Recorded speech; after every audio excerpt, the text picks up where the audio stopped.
Habakkuk, chapter 2.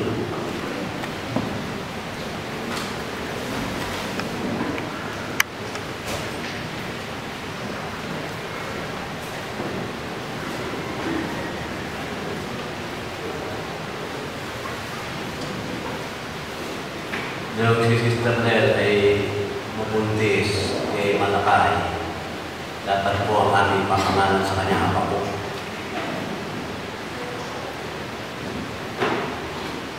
Kasi nga, kumuha po ako ng passport. 8 ang aming kapangalan.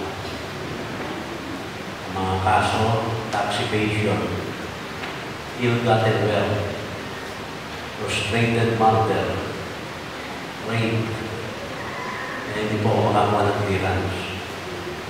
Dahil yung pangalan ko po, Ricardo Cruz Garcia, na makapopular. Sabi ko, yung mga anak ko, kailangan unique. First name. Kaya na sila kay na, Habakkuk. Sabi nila sa akin, huwag naman, makatukso rin. Pag lumaki. Puuna daw ko talaga ng Habakkuk. Nasa si Pastor Fred Santiago. Unang nahanap yung kanyang asawa. Pinangalahan ako. Sabi ko na. Nagkakaroon ng kaparehas. Ginawa namin matabay. Dahil idol ko po si Jethro Dionisio, nadagdagan ng Jethro. Kaya po naging manang kay Jethro yan. Kaya dinawag sa kanyang palayaw, nakay. Nung siya ay tumanda na, nalaman niya yung sabihin na ayaw niya na. Kaya naging MJ na po siya niya. Paborito po ng asawa ko yan. Huwag ka magkakamali, nangyilipuin sa loob at sasabihin niya kay lakayan. Kaya tatarin ko, alin ba dito ang kay lakay na kayong pang-asawa? Alam po, pag may mga ulam, ano ba ito? Pang-asawa ba ito? Pang-anak? Pag natin pati asawa, pwede yan. Pero katuwaan lang naman para namin. Para lang madagdagan ng saya ang aming pong pamilya. So, kaya nagre-reklamo si Sugar. Bakit daw sila kayo sinusundo pa? Kung siya daw una na madaling araw kung umiwan sa akin. Ay, nakukuhan. Amen. Talaga meron paborito, no? Malisan na meron talaga paborito. Ako, hindi paborito ng tatay at nanay ko eh. Pero paborito ko ng lola ko. Yung lola din eh. Yan nga lang ang kinuha ni Lord. Si lola din eh. Okay, verse number 1, chapter 2. I will stand upon my watch and set me upon the tower, and will watch to see what he will say unto me, and what I will answer when I am reproved. And the Lord answered me and said, write the vision, make it plain upon table, that he may run that readeth it. Ayan, kamadali ba na? Mapagpala ng Diyos, salamat po sa pagkakabasa ng iyong salita. Salamat din sa mga inspiring testimonies, Lord, na minsan pa narinig po namin sa mga kapatid namin na ikaw talaga, Panginoon, ang kumikilos sa buhay namin araw-araw. Salamat po sa inyo. Lagi po rin namin ang aming pag-aaralan sa tamo. Pangunahan po kami, Panginoon. Kausapin po kami ng iyong banal na Espiritu. Gamitin niyo po ang inyong lingkod, Panginoon. Lagay mo po mga mensahe sa aking labi at dila. Ikaw, Panginoon, ang iyong maitaas ko na. Salamat po sa inyo. Ito po ay aming hiling sa pangalan ni Jesus. Amen. Tayo. Now, title po na ating po pag-aaralan po ay Receiving Guidance from God. Paano ba tayo tatanggap ng guidance ng ating Panginoon? Kasi maraming pagkakataon sa ating buhay, mga kapatid. Tayo po talaga nangangailangan ng isang gagabay. Ano po? Napag ang iyong gabay ay isang maling gabay o mahina na gabay, Siyempre po, you will suffer the consequence ng mga kamalian yun. Ano po? Kaya ngayon, titignan po natin na paano ba natin malalaman at matututunan ang isang matatag na gabay, isang tamang gabay, at yan po ay gabay natin na nanggagaling sa ating Panginoon. Ano po? At ako'y naniniwala na yung sa Panginoon lamang na masasabi po natin isang perfecto, isang bagay na kung susundin po natin, tayo po ay hindi mapapahamak. But every time na meron nagagawa sa atin ang Panginoon, sometimes it really don't make any sense, pero sundin lamang natin sapagkat yan ang gusto niya na ating gawin. Sabi nga ng Panginoon, di ba, my thoughts are not your thoughts and my ways are not your ways. Sa mundo, kung gusto mo magkaroon, magtago ka o huwag kang mamigay. Sabi ng Panginoon sa kanyang salita, kung gusto mo magkaroon, mamigay ka. Kabaliktad, di ba? Amen? Sabi ng mga tao, maniniwala lang ako pag nakita ko na. Pero sabi ng Panginoon, dito po kay Tomas, no? Mas mapalad kung hindi mga nakakita, pero naniwala. Kung sa tao, to see is to believe, sa Diyos naman, to believe is to see. Ganyan po. Sa madaling sabi, na kung meron po dapat tayo laging sasandigan o paniniwalaan na sa tamang gabay, yan po ay lagi yung guidance ng ating Panginoon. At siya po mga kapatid ay very clear sa Bible. Binigyan niya po tayo ng 16 o 66 books sa Biblia na nagsasaad ng kanya pong gabay na atin naman po namin ito ay talaga po hindi po tayo maliligaw ng ating pong landas. Amen? Kaya yan po ang nagandahan po ng Bible. And there are some people, ayaw po nilang basahin ng Biblia. Na hindi sa kadahilanan na hirap kunuwain, hindi po ayaw nilang sundin. Yun po ang talagang problema. Ayaw nilang magbasa ng Bible kasi nga po ayaw nilang sumunod sa Bible. Natatakot sila magpasakop sa ating Panginoon dahil sabi nila ay mawawalan na raw sila ng mga kasiyahan na marami na raw bawal pag sila ay nagpasakop sa Diyos. At lagi ko naman sinasabi mo palagi at sa inyo mga kapatid na lahat ng pinagbawal ng Diyos ay bawal para sa ating kabutihan. Hindi para sa Kanya. Amen? Para sa Panginoon, para sa ating lakyan. Yan sinasabi ng ating Panginoon. Kaya dito po, kapatid, nakikita po natin dito na si Habakkuk, na kung sa chapter 1, nakita niyo po, sa chapter 1, kung nabasa niyo po yan, na yung chapter 1 is a series of questions ni Habakkuk sa ating Panginoon. Marami po siyang mga tinatanong dyan sa Panginoon. Sabi nga dito, patayin natin yung mga ilang talata dyan in chapter 1. Sabi, the word of the Lord, which came unto Zephaniah, the burden which Habakkuk, the prophet, did see, O Lord, how long shall I cry? Sabi niya, and thou wilt not hear, even cry out unto thee of violence, and thou wilt not save. Why dost thou shew me iniquity, and cause me to behold grievance? For spoiling and violence are before me, and there are that raise up strife and contention. Therefore the Lord is wrath, and judgment that never go forth. For the wicked doth compass about the righteous, therefore wrong judgment proceeded. So, ito wala. Babasahin po natin tuloy-tuloy po yan. At dito makikita po natin, yan po ay puno-puno ng nakatanungan ni Habakkuk.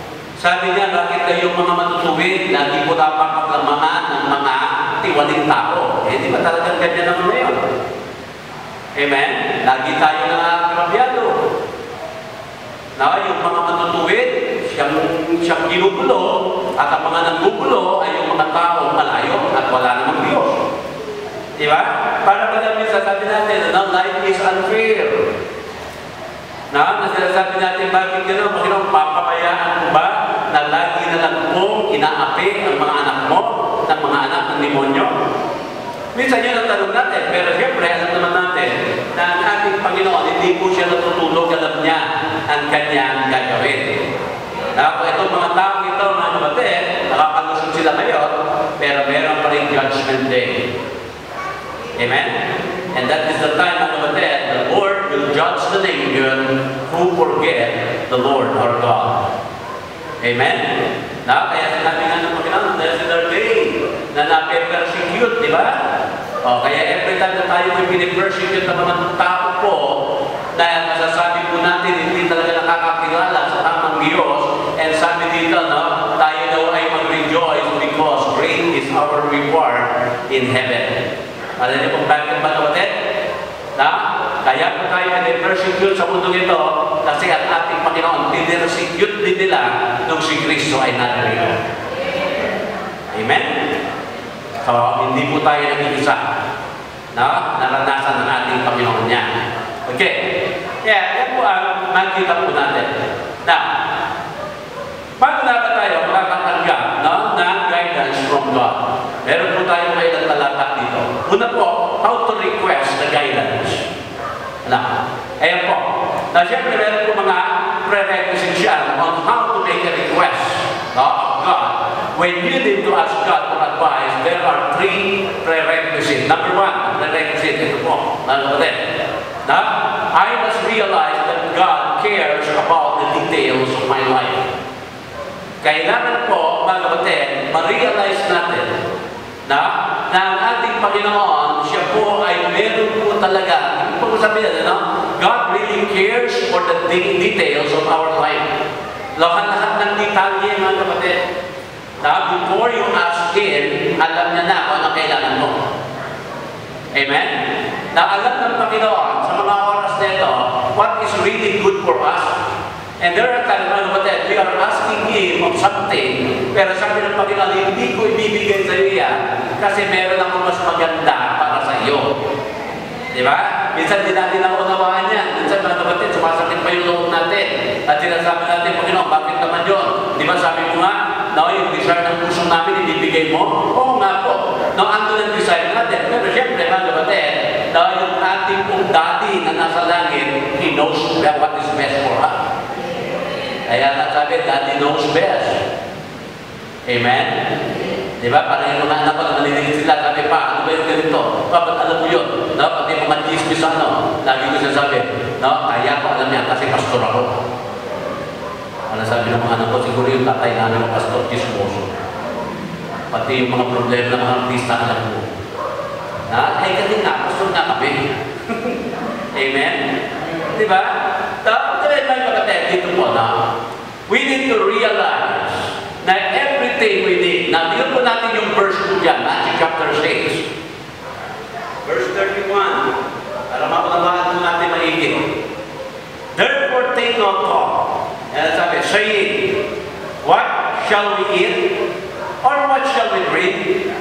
Or wherewithal shall we be clothed? For after all these things do the Gentiles seek. For your heavenly Father knoweth that you have need of all these things. Amen? Kaya di ba amazing po itong verse nito? Bakit po? Sapagkat ang ating Panginoon, kahit po yung ating susuotin, ay masyado pong concern ng ating Panginoon. Diba? Kung ano yung iyong kakainin, kung ano yung iyong iinumin, mga kapatid. Nasa alam ng Panginoon, what is best for us, He knows all the details of our life. Alam niya yung mga oras ay ikay malungkot. Alam niya rin yung mga oras ay ikay masaya. Yan ang sinasabi po nito ng ating Panginoon. Kaya dito po, mga kapatid, God is more interested in the details of your life than you are because, bakit po, minsan, mas ang Panginoon nga, mas concerned pa siya sa details ng ating buhay kaysa sa ating sarili buhay. Alam niyo kung bakit? For the very reason because God made you and me. Amen? Kaya siya ay may concern kasi tayo minsan mga kapatid, di ba? Kaya lagi po sinasabi mga kapatid, yung ating mga workers, tulad dito si Raymond, sila po ay nagmumotorsiklo papunta doon sa kanilang Bible school, kasama niya si Brother Rodney. Sabi ko, ayan yung motorsiklo, yaan ang inyong service. Sabi niya, Pastor, kailangan mo magpa-change oil. Okay. Kailangan magpa-change oil. Usap kayo dalawa ni Brother Roddy, maghambagan kayo i-change oil nyo. Alam niyo bakit? Para mabigyan nyo ang halaga. Pag ginagastos nyo yan, iingatan nyo. Pag ako gagastos niyan, baka hindi nyo ingatan. Di ba, amen? So the point there, mga kapatid, tignan niyo po, bakit po masyadong concern ng Panginoon sa atin, minsan kesa sa atin? Kasi siya ang lumikha sa atin eh. Di ba? Tayo po dumating na lamang kung meron ng Butch Garcia, na meron ng Rudela, meron ng Malakay, meron ng Libuet. Di ba? Pero kung ikaw talaga ang humubog niya, ikaw nag-create yan, ingatan mo yan. Di ba? Amen? Because you exerted energy, mga kapatid, na nagbigay ka ng oras yan, dyan, para po, sabihin natin, maging ikaw ay ikaw. Di ba? Amen? Kaya dito po, kaya po, very concerned ang ating Panginoon sa atin na minsan tayo ay walang concern sa ating pong mga sarili. Amen? Kaya until you understand that you won't come asking yung question po, na sabi natin, bakit ba ganoon? Bakit ba ganito? Di ba? Kaya we need to realize, mga kapatid, na kung meron na nagpapahalaga sa atin, yan po ang ating Panginoon. Kaya huwag na huwag mong iisipin na wala kang halaga sa mundong ito. Meron. Di ba? Lagi sinasabi sa akin ng nanay ko nung maliit ako, saan ka ba galing Butch? Diba? Alam niyo po, gala. Tapos idulugtong niya, na kung yung aso na nawawala, hinahanap, ikaw pa. Para bagay, di ba, kain na kayo, kesa naman kainin mo ng aso, kainin nyo na. Ganun ba? Para ikaw kang kinain, tinulad sa aso. Di ba, amen?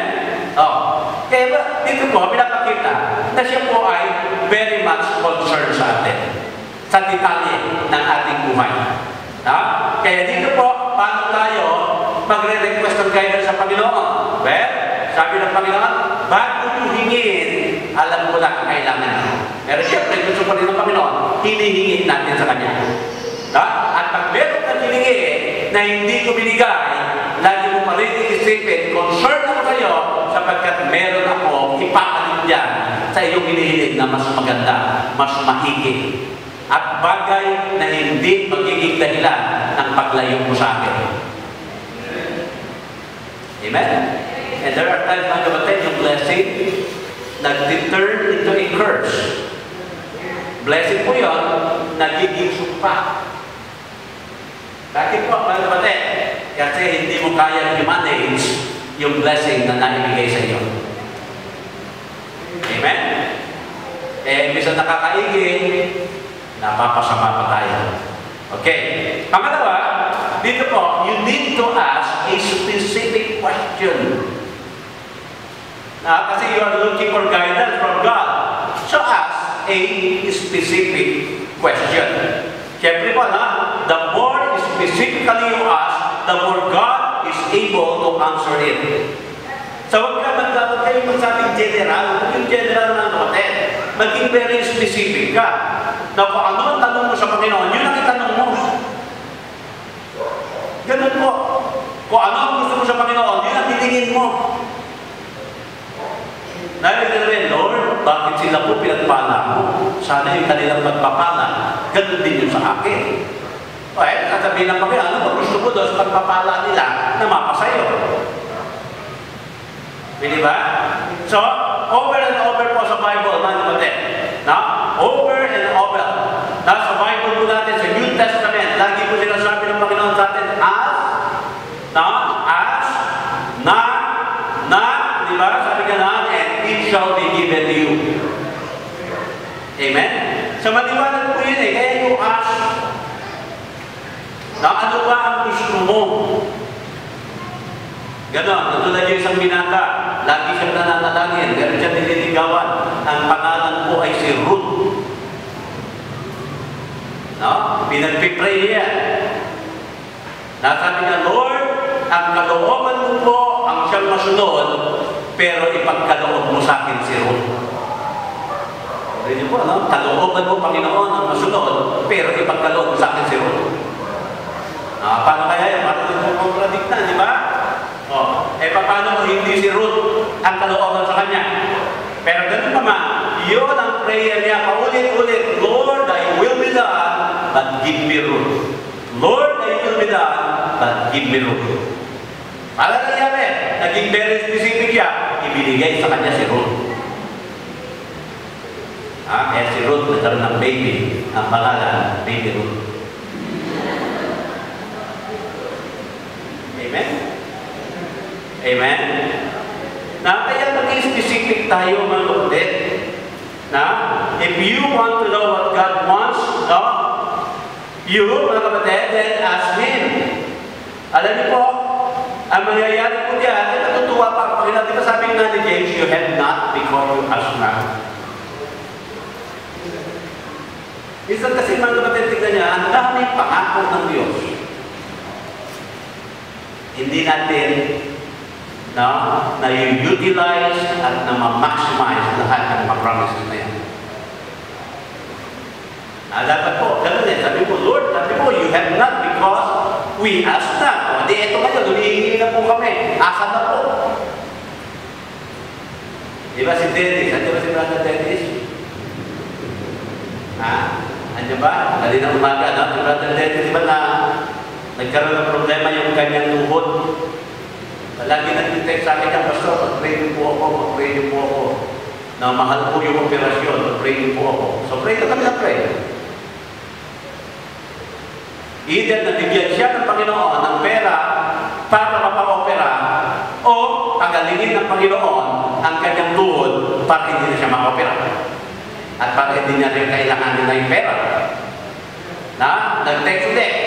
Sabi ng Panginoon, Pastor, nagagaling lang po kami sa orthopedic. Ang sabi po ng doktor sa akin, pwede na raw ako bumalik sa aking normal activities. Amen. Namin ko dito, yung sa araw, magpa-basketball ulit. Sabi ko, uy, mag-ingat ka nga dyan, mamaya mabinan dyan tuhod mo. Di ba, amen? Kasi specific eh. Yun ang hiningin natin. Very specific. Kaya nasabi ng Panginoon, di ba? Kung meron kang pananampalataya at laki ng buto ng mustasa, pwede mo sabihin doon sa bundok na yun, lumipat sa dagat. Amen? Tingnan niyo po, paano ang bundok lilipat sa dagat? Pwede pa siguro yung dagat lumipat sa bundok. Sa paano pa lang? Binaha. Pwede yun. Di ba, amen? Pero para yung bundok lilipat sa dagat, parang imposible yun. Di ba, amen? Kaya nasabi ka na, ang pananampalataya mo kasi nakilamang na gano'n, pwede mo utusan yung bundok lumipat sa dagat. Pero ang gano'n, meron pa tayong gano'n pananampalataya. Kaya nasabi ng Panginoon. Hindi na po yan talaga.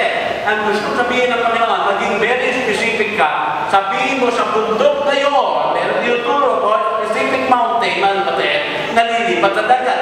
So, ibig sabihin po niya, God is asking us to be very specific. Yun lang, bigyan mo po ako ng pera. Okay yun, pero pag binigyan na ng 10 piso, huwag kang aangal. Kasi pera din yun eh. Kaya hilingin mo kung magkano kailangan mo. Amen? Kaya yan po mga kapatid. Sabi mo, Lord, pagdatingin ko po yung sakit ko, ano yung sakit mo? Diba? Hilingin mo talaga mga kapatid.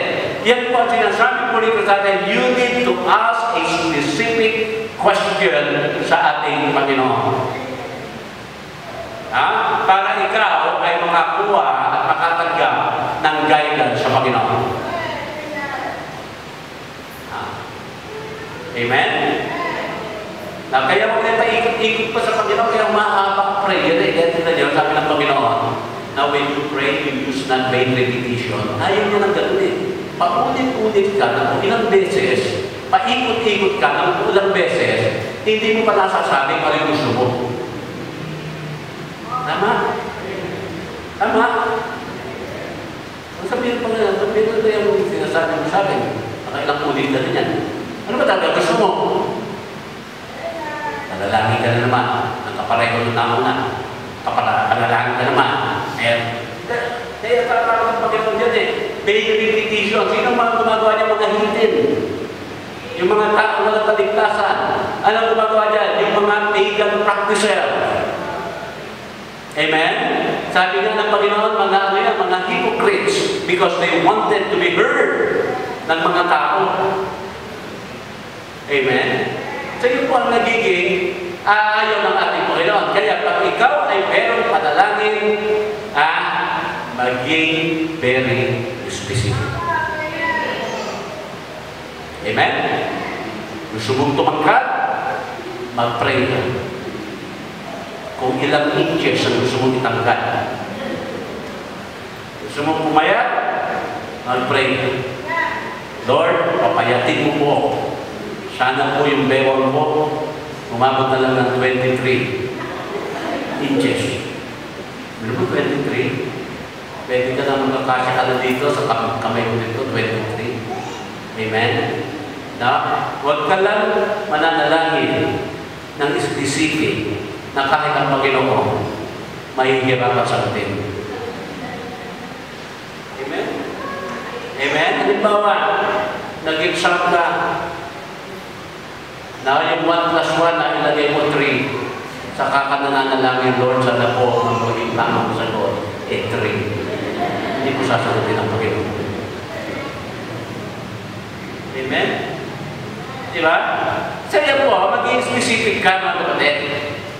Na, huwag na yung paikot-ikot pa. Alam niyo yung tao na yung mahilig magparinig. Diba? Yung kumakain ka ng ice cream, kung natatawa mo sa'yo, sasabihin ka naman, alam mo, marunong din ako kumain yan. Amen? Ano ba, palagi mo, matulunok mo pa yun. Sasabihin, marunong din ako kumain yan. Hindi po ganun lang kapatid. Kung hihingi ka, di humingi ka. Ganun po. Kaya muna, sabi nga dito, I must realize that God cares about the details of my life. Lahat ng detalye, mga kapatid, mula ulo. Sabi nga, mula nagdrap hanggang cuticle. Alam ng Panginoon ang iyong pong detalye ng buhay mo. At dito po, kapag humingi ka sa Panginoon, mga kapatid, maging very specific ka. You need guidance, then be very specific sa guidance sa gusto mo. Amen? At yung pagkatapos, siyempre, believe that God will answer you. Maniwala ka, mga kapatid. Di ba? Tingnan niyo po sa James 1:5. Sabi niya, if any of you lack wisdom, let him ask of God. That giveth to all men liberally and upbraideth not, and it shall be given him. Tignan niyo po ang muling verse, sabi niya, and it shall be given him. Amen? Sabi sabihin, if you ask, it shall be given him. Pag hindi ka humingi, hindi siyempre ibibigay. Ang Diyos nagbibigay lamang ang dapat humingi. Verse 6. But let him ask in faith, not in wavering. For he that wavereth is like a wave of the sea driven with the wind and tossed. Sabi kami, pag ikay humingi na, hingi ka ng guidance, then have faith in God that God will guide you in whatever specific you are asking Him. Amen? Diba napakagandang mga verses yan, mga kapatid? So hindi ka maliligaw. Maliligaw ka pa dyan, may galing ka na. Si Kuya din, nagregalo sa akin ng GPS. Ano ba yan? Ano ba yan? Global Positioning System.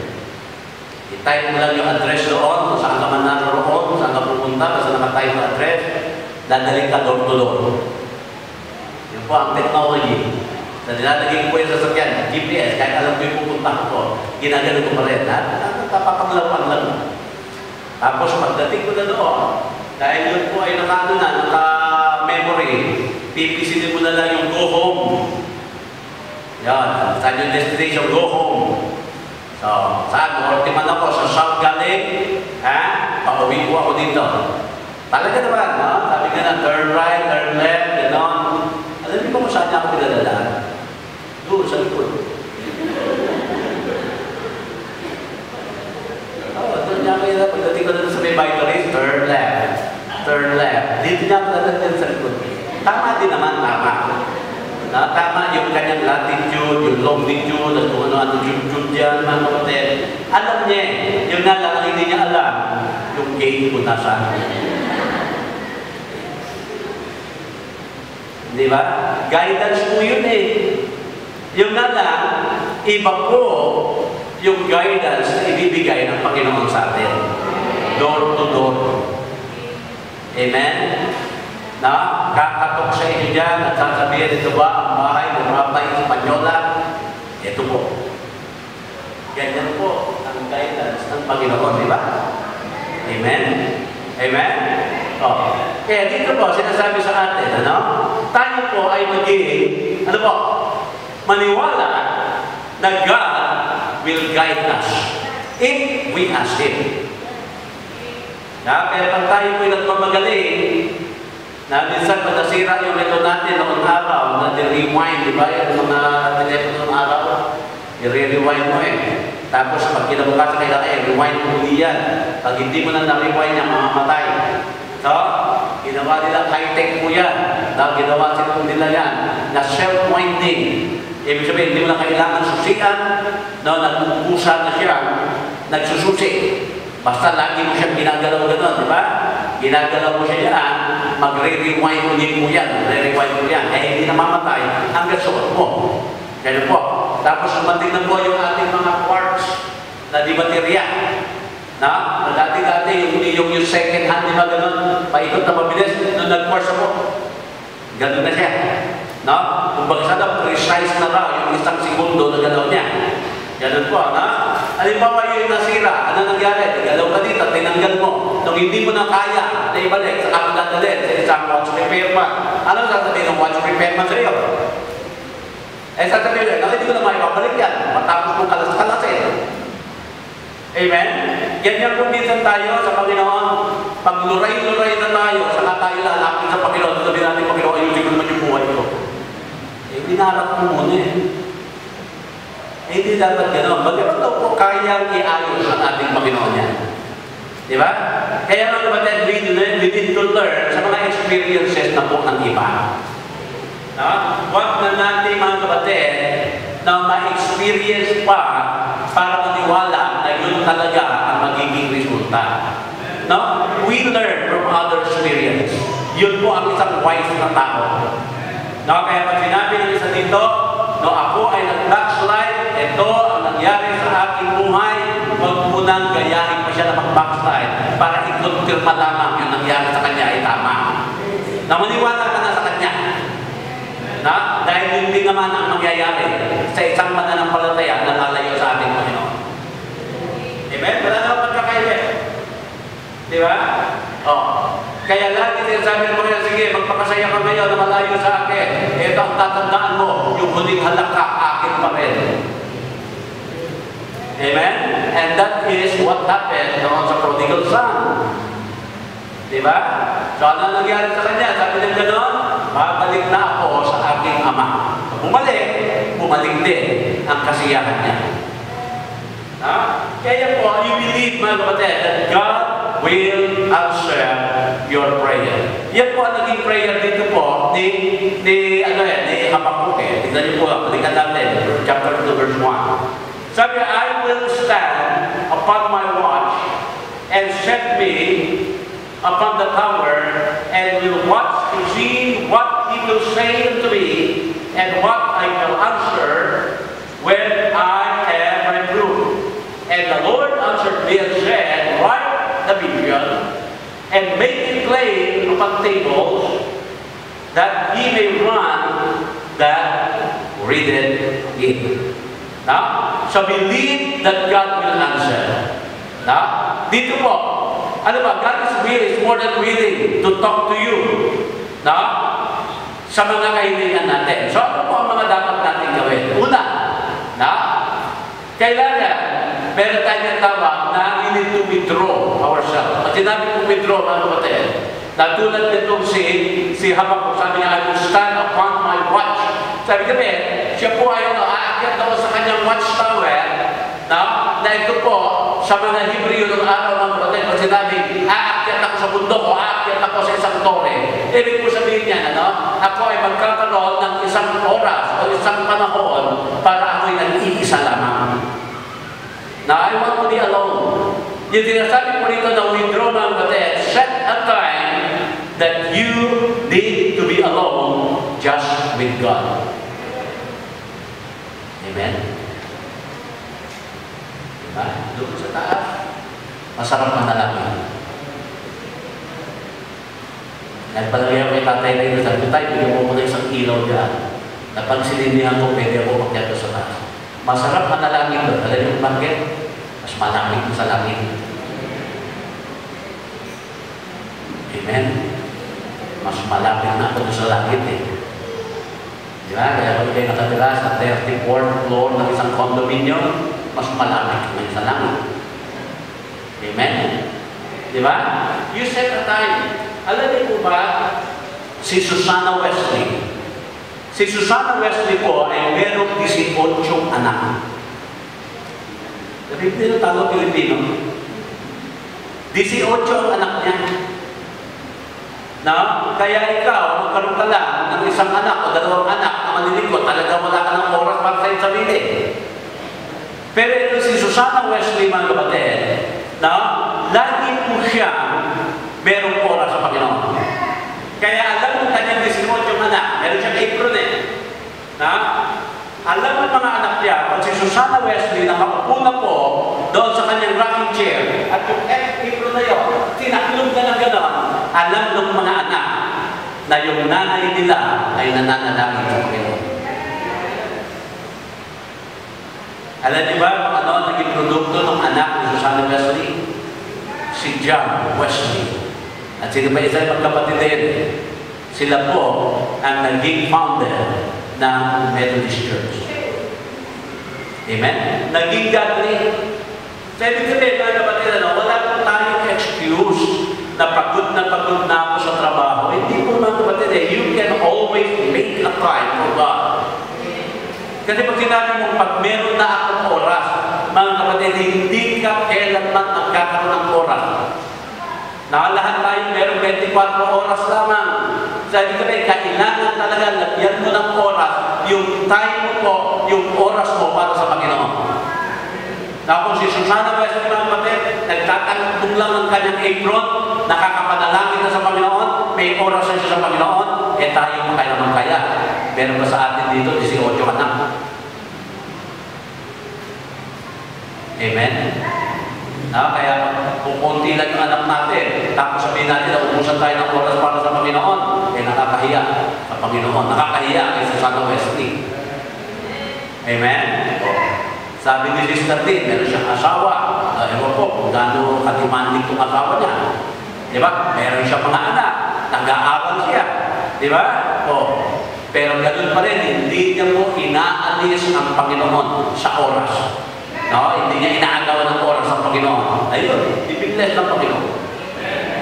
Talaga ibig-bless ng Panginoon eh. If we always make God first in our life. Una, dapat lagi siya. Diba? Kaya nasabi daw sa first commandment, I am the Lord thy God. Thou shalt have no other gods before me. So, ibig sabihin, gusto ng Panginoon, siya po lagi ang first place in our heart. In our life. Siya po yung laging top priority, hindi po yung tira-tira ang nabibigay sa Kanya. Amen? So you withdraw, you make time. Para ibigay ng Panginoon ang guidance sa iyo. At syempre, mga kapatid, pangalawa, you wait. Wait until the Lord give you the guidance. Amen? Kaya nasabi dito di habang ko ulit, I will stand upon my watch and set me upon the tower and will watch to see what He will say unto me. Kaya Kaya you wait, they that wait upon the Lord shall renew their strength. Alam ko po, yung waiting ang pinakamahirap gawin. Isa lang ang waiting na gusto-gusto nyo. Yung waiting. Yung may panalo ka. Pero yung waiting na parang hinihintay mo hindi darating. Ano po? Nakakahirap maghintay, di ba? Minsan mas gusto nyo kayo yung hinihintay kaysa kayo naghihintay. Pero ganun pa man, sabi dito, ni Habakkuk, then I will wait. I will wait until the Lord will give me the guidance. So, hintay lang mga kapatid. At syempre, pag naghihintay ka, huwag kang malikot. Amen? Parang sinabi sa iyo, dito sa posting ito, huwag kang aalis dyan, hintayin mo ko dyan. Ay, ang likod mo, lumipat ka ng poste. O, di pagdating. Asa may pinag-hintay mo dito? Wala na. Kasi wala ka nga daw sa poste. Lumipat ka ng poste. Amen? Amen? Katulad yung mga pastor. Dinala ni Pastor Edwin sa New York. Binaba niya, dahil iikutan na siya. Maghintay ka niya babalikan ka namin dyan. So tumayo mo doon, hinihintay. Maya-maya nakita niya gano'n, no standing. Umalis. Pero dumating si Pastor Tan, hanap sila, hindi na nakita. Yung pala, ano na sa malayo, nakita ka na, after 30 minutes na ikot ka doon. Sabi, ba't wala ka doon? Pastor, nabasa mo, no standing eh. Yung pala, no standing ngayon. Bawal yung waiting ng mga sasakyan, hindi para sa tao yung mga sasakyan. Sabi ko, tama kasi. Ano ba naman pagkakaalam natin yun, no standing.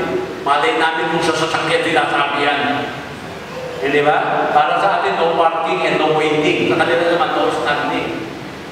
Alam nila, mga kapatid, when you wait, now you just wait sa isang lugar. Kaya nga kapatid, pag ikaw ay humingi ng guidance sa Panginoon, huwag kang mawawala sa church. Kasi doon niya ibibigay yung guidance eh. Diba? Kasi pag marami kang question in life, then God will give the answer, mga kapatid, sa loob ng kanyang sanctuary.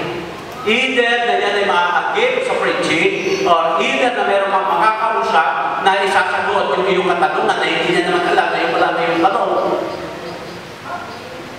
You wait. Amen? Amen? Set a specific time for the Lord. Then wait. Then yung pangatlo, watch. You watch, mga kapatid. Ano po yan? Sabi nga dito, natin. And will watch to see what He will say unto me. Alam niyo, di ba sabi ng Panginoon, watch and pray that you enter not into temptation. Amen? Dapat sinabing watch and pray. Alam niyo, there are times, mga kapatid, pag meron kang hinihiling guidance sa Panginoon, minsan nagkakaroon ka ng yung mental picture of what you want. Diba? Yung mga mental picture ba? Yung medyo, nangangarap ka. Hindi naman masamang mangarap ng kapatid. Diba? There is nothing wrong about dreaming.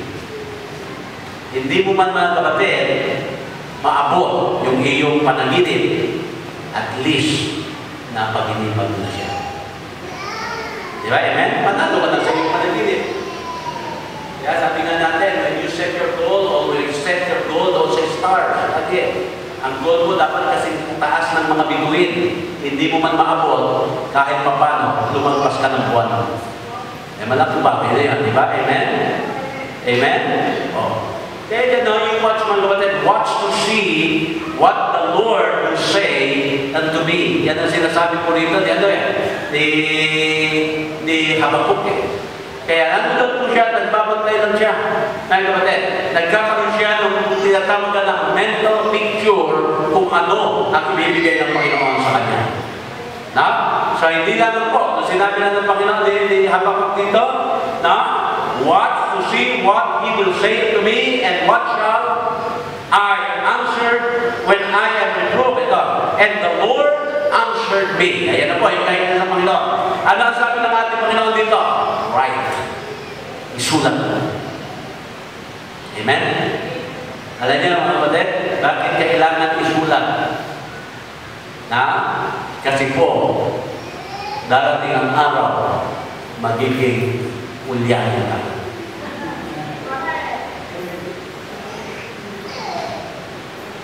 Natin ganyan ang testimony si Ading. Lagi niya sabi yung ano. Hindi niya naman yung words kaya yung nalagyan ng Kaya pag meron kayong kausap na puro huwag niyo namang anuhin. Unawain niyo na lang at yun ay nakakalimutan na.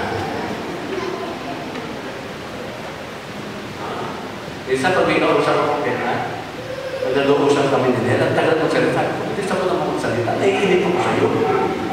Kasi nga, puro na rin siya darating ang araw. Ganyan lahat tayo. Kaya kung narinig nyo na po ako nag-preach, puro ayun na yun. Kaya right, diba? Sabi dito ng ating Panginoon, ayan, and the Lord answered me and said, write the mission, and make it plain upon table, that he that may run, that readeth it. Now, dito niya, bakit po kailangan ng writing? Yan din po ang naging dahilan, bakit tayo nagkaroon ng written word Dahil po, kailangan natin mabasa sa ating kapanahunan. Kasi ng araw, mga kapatid, the Lord speaks to people directly. Ang una po dyan, ng Genesis account, ang Panginoon, nakikipag-usap po siya individual. Nakipag-usap siya kay Adan at Eva. Nakipag-usap siya kay Abraham, kay Jacob, individual. Nung dumating, mga kapatid, ang Exodus, ang Panginoon nakikipag-usap naman to a congregation sa pamamagitan naman ni Moses sa mga leader. Then later on, mga kapatid, ng New Testament, ang Panginoon nakikipag-usap na sa atin sa pamamagitan ng banal na Espiritu. Amen? Sabi ko rin, mga kapatid, kung yun mga yun ay puro ganun lang ang ginawa at hindi nasulat sa isang aklat kayo, paano tayo ngayon? Ano ang magiging authority natin sa ating pangangaral kung wala tayo may pakikita written word? At pag sinabi natin, sinabi sa akin ng Diyos, sinabi sa akin ng Diyos, lahat ng kulto po, gano'n ang kanilang dialogue. Kaya nagkaroon ng masakit sa Guyana na isang congregation, mga kapatid, uminom ng lason. Ano ang sabi ng kanilang mga ngaral? Ito ang sinabi ng Diyos. Inumin daw natin ito. Ayun. Religious massacre po sa Guyana nasa pamumunan ni Jim Jones. Yan po. Suicide. Dahil sinabi ako ng Diyos. Pero dahil meron tayong written word, asang dito na sinasabi ng Diyos yan. Amen? Kaya po ang kapatid, at pinakita mo sa atin dito. Siyempre, yung huli pa rin dito, you worship the Lord. You worship the Lord. Amen? Meron po akong verse na makita ko na aking pinost sa Facebook. Sana natin dito. Dali na.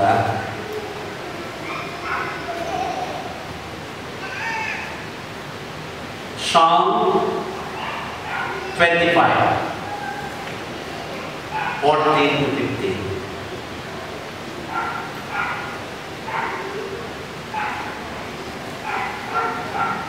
Sabi nila niya, the secret of the Lord is with them that fear Him.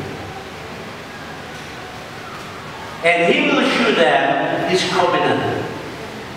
My eyes are ever toward the Lord, for He shall pluck my feet out. Amen. So, ano sinasabi ko rito? If you fear God, Then yung secret ng Panginoon bibigay sa iyo. It is covenant. Di ba? Amen? Now, yung sinasabi dito fear, ito po yung reverential fear. Dapat sinabi yung reverential fear, ito po, yung tinatawag po natin na meron tayong love and respect sa ating Panginoon. At pag meron tayo yan ng kapatid, all the secrets of the Lord, ibibigay ng Panginoon sa atin. Sa ibig sabihin, mga kapatid, yung guidance na ating pong kakailanganin, ibibigay ng ating Panginoon. Amen? Sa ganito kaya, matatanggap na natin ang guidance sa Panginoon. Set a time with the Lord. Withdraw. No? Withdraw ka po sa lahat ng iyong managawain. Huwag kang mapapagod. Hindi naman ang Diyos ang pumapagod sa atin, ang sanlibutan ang pumapagod sa atin. Then wait, watch, wait, ride, and worship. Amen? Kaya po natin.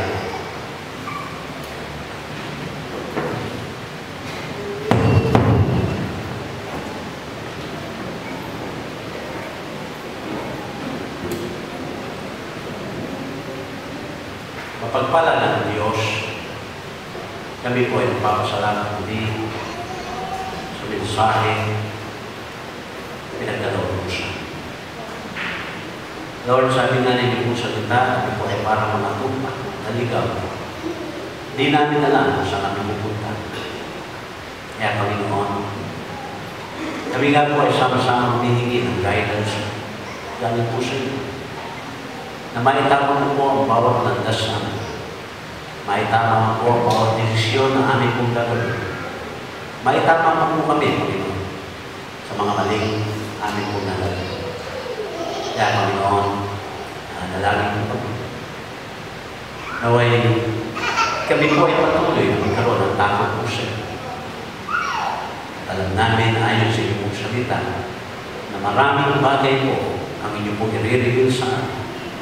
Naging yung covenant, yung kasunduan, ay lagi po namin, Panginoon, ay milyon sa buhay namin dito po sa mundo. Kaya, Panginoon, meron po sa amin po kalagitnaan ngayon, marahil ay confused pa rin. Naliligaw pa rin, Panginoon. Dalangin po namin, mga pagkakataon na kami po, umapit, magtanong ng specific question po sa inyo. At kami naman, Panginoon, hihintay ng mga sagot po sa mga tanong na ito. Kaya, Panginoon, dito po sa altar, namin po kami niyan. Ito po, Panginoon, yan ang hinihiling ng ngalan ni Jesus. Ang lahat kayo po, nag-usap sa iyo, Panginoon, halika rin sa altar. Amen.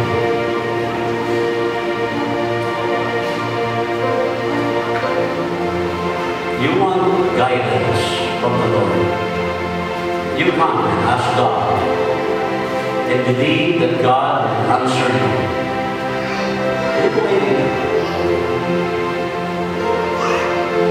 Meron ka mga katanungan, halika.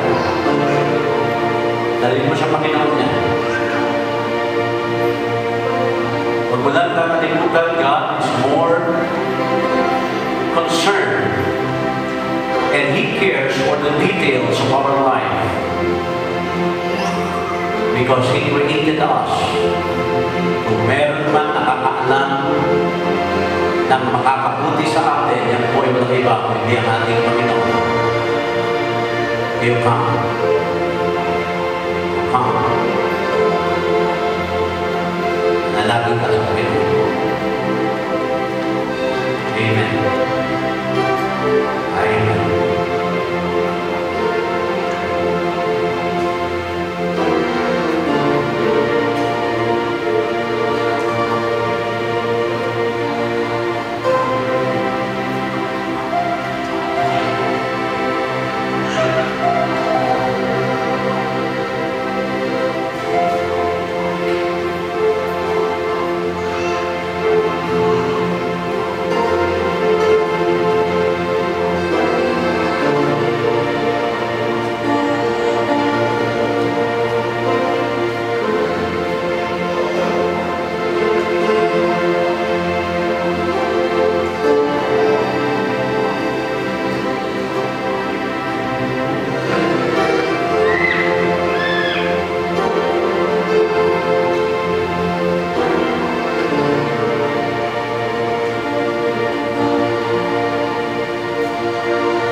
ngayong hapon.